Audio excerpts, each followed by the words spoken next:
Hala mga kasingganon, napakalupit naman po pala nito sapagkat ang kanyang daliri ay umuusok. Paano kaya gawin ito? Tara, subukan natin mga kasingganon. At agad na nga po pala ako lumabas dyan mga kasingganon para bumili ng posporo kay na ante. Ngayong araw nga po pala mga kasingganon ay talagang napakasama ng panahon. At bakit nga po pala ako bibili ng posporo? Gagamitin nga po pala natin ang posporo para magliyab ang ating mga kamay. Ay uy, ang usapan mga kasingganon ay umusok lang, hindi lumiyab.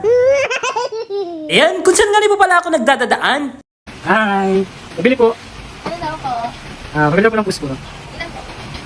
Ilang pieces yung naman mo? Isang pieces lang.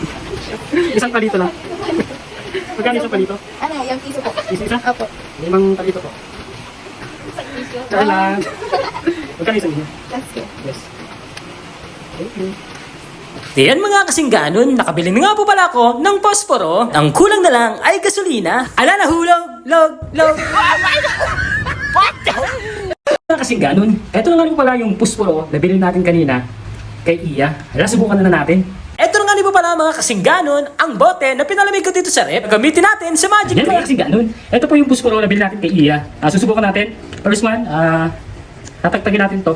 Ito yung kailangan sa ating magic trick na umuusok yung mga kamay. Yan.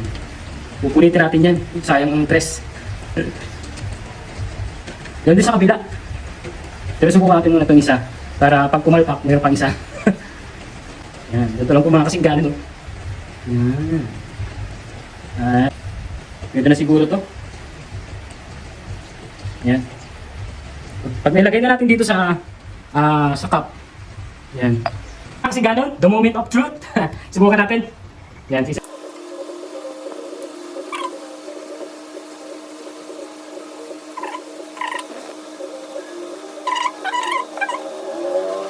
At ayan mga kasing ganon.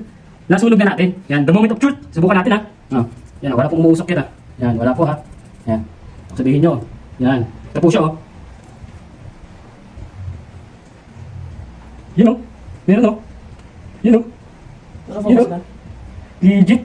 Ayan mga kasingganon, nagawa nga po pala natin na pausukin ang ating mga daliri sa pamamagitan nga po pala mga kasingganon ng kiskisan ng posporo.